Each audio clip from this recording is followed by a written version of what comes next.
So there's one question that I get asked quite a bit on my channel, which is the gacha revenue chart designed to be against Wuthering Waves? Obviously, I talk a lot about the revenue on this channel, so there's going to be a lot of discussion about the revenue of Wuthering Waves overall, and also just how other games are doing. But when looking through my comments, I've noticed one trend, which is people asking this question. Because as you know, Wuthering Waves has been doing great recently, but maybe it's not up to what people kind of hoped it would have been, as they made 29 million in June, and then they also made 29.5 million, which in this one that actually joined together in Chinese and global, so it actually lost quite a bit of money in just global overall, meaning that the revenue isn't really going up. But many people were quick to point out that there's actually been a lot of issues to do with Wuthering Waves' revenue and just the revenue chart overall. So in this video, we're going to be answering the question, is the gacha chart against Wuthering Waves? And is there some kind of other power out there trying to prevent Wuthering Waves from succeeding? Or is this just a ton of people putting on their tinfoil hats and just being overly speculative? But before I get into this video, don't forget to leave a like and subscribe if you enjoy it, and also go over to my anime channel where there's a ton of new anime videos out at the moment, which I definitely suggest you guys go watch,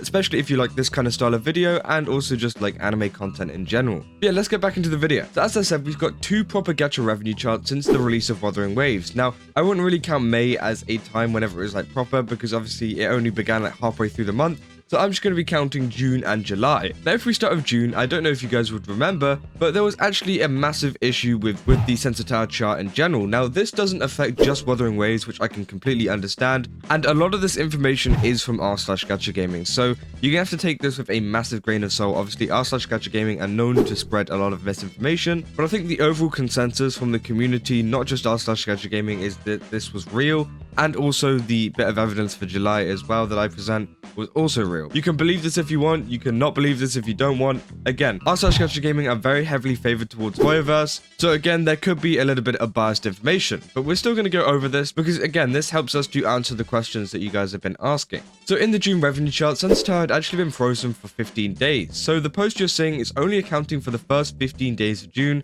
so many banner revenues aren't included. It's very misinforming, and as a result has very low numbers on all games, despite it being a massive month for the gacha industry. The numbers are around 50% and maybe 60% of what it should have been. The overall list wouldn't have been much different, but the revenues would be significantly higher. Please don't take that SABOTAGED post seriously this time. And then they go on to edit this saying, you know, what banners were at the time, and this was the Firefly banner and also the Yinlin banner. So obviously these are two massive characters, and what a lot of people are saying is that they're targeting a lot of the big banners on Wuthering Waves. Like, they don't really care about the ones that won't do as well or won't sell as well. But we've had banners like Yinlin, Zhezhi, and Changli, which are all amazing characters who have like a lot of appeal to a lot of gacha gamers, which just happen to have been, you know, purged or, you know, frozen or something like that, and something goes wrong with the revenue whenever it's supposed to be one of our biggest banners yet. Because it is kind of confusing how in July, Wuthering Waves went down whenever we had the release of Changli. Now, this was a singular person banner. So obviously last month we had Yinlin and Zhezhi on the same month, but this time it's only Changli. But I would have expected Changli would have made a ton of money just because of how like hyped up her character was, and many people were excited to pull for her, including me. Now again, going back to the June revenue chart, they haven't actually like provided any evidence here. I reckon if you were to go to the Sensor Tower, then you could see that it was frozen for 15 days. As I said, take a lot of this with a grain of salt, as these are people on r/gacha gaming going, no, this is wrong, you know.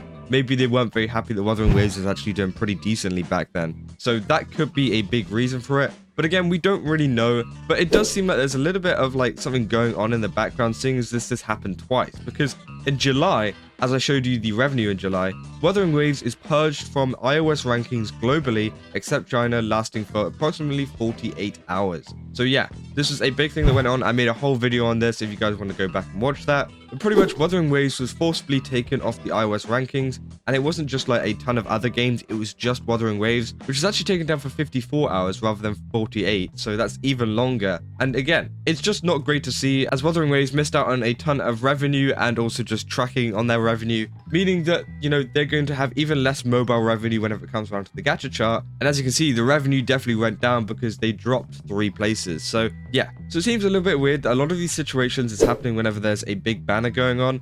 And with the release of Zhezhi and Zhangli Yao, I think nothing will really happen there, because a lot of people are anticipating this not to be some massive banner or anything.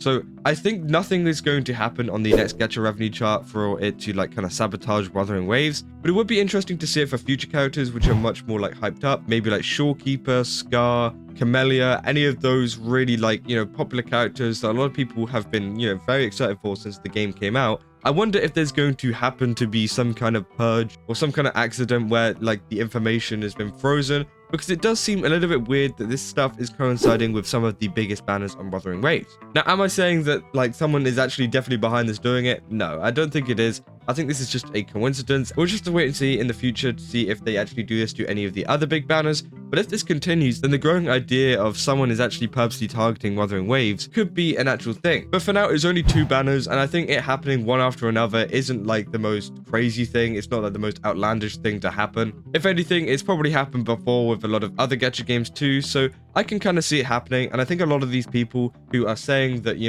oh, this is not a coincidence, someone's actually trying to take down Wuthering Waves in the revenue chart, I think that's just like untrue at the moment. But it is important to kind of, keep an eye on this and just see what's going on with the game, because again, it is a little bit weird how it's just Wuthering Waves that has been targeted here. Now, obviously the Sensor Tower going weird, I don't think that has anything to do with Wuthering Waves. I think the Sensor Tower literally just failed. Obviously, this affected like Honkai Star Rail 2 with the Firefly banner, as it said. But I think the one of Wuthering Waves being purged from the iOS rankings was a little bit weird, because usually it's supposed to be back up by 3 to 6 hours, but it took them a whole 54 hours to actually get it back up, which is kind of insane. And it seems like, someone was purposely holding it back for a little bit longer. But again, we can't actually tell whether that's the case, and we'll just have to wait and see if there's any more information in the future. And obviously, whenever I actually did this video last time, there's a lot of people in the r/gacha comments saying that, oh, it's Wuthering Waves' fault, and that, they've actually done something weird, and they've, put up fake reviews and stuff like that, which I don't think that Wuthering Waves has done either. I'm pretty sure it was just a quick influx of downloads, especially from a new banner.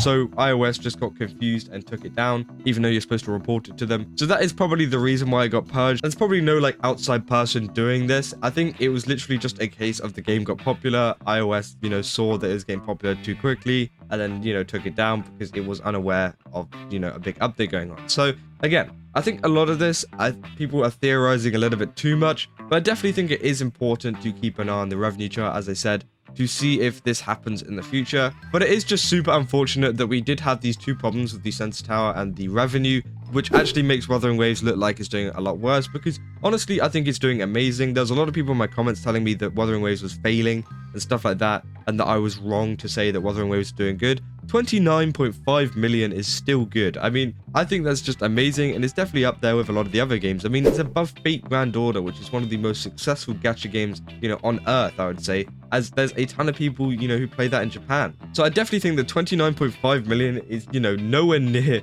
oh, this game's dead kind of thing, because there's a lot of people saying it was dead too. This is like, that's the most stupid thing I've ever heard. We've got games like Nikkei and stuff, which is below, and I definitely wouldn't consider that a dead game. So again, we'll have to wait and see what happens with the revenue in the future. Hopefully it goes up with the release of some of the new characters. Shorekeeper definitely looks really good. And yeah, maybe we'll see like Scar or Camellia coming out in the future, because we still haven't seen anything from them in terms of their banners. But yeah, let me know down in the comments what you guys think. Do you think that, there's some bigger power going on trying to ban Wuthering Waves from doing good? Or do you think that these people are being stupid and that, it's just a coincidence, really? And yeah, we just got nothing really to worry about. But yeah, that's about all I got for this video. If you did enjoy it, don't forget to leave a like and subscribe, and I will see you guys in the next one. That's all. See ya.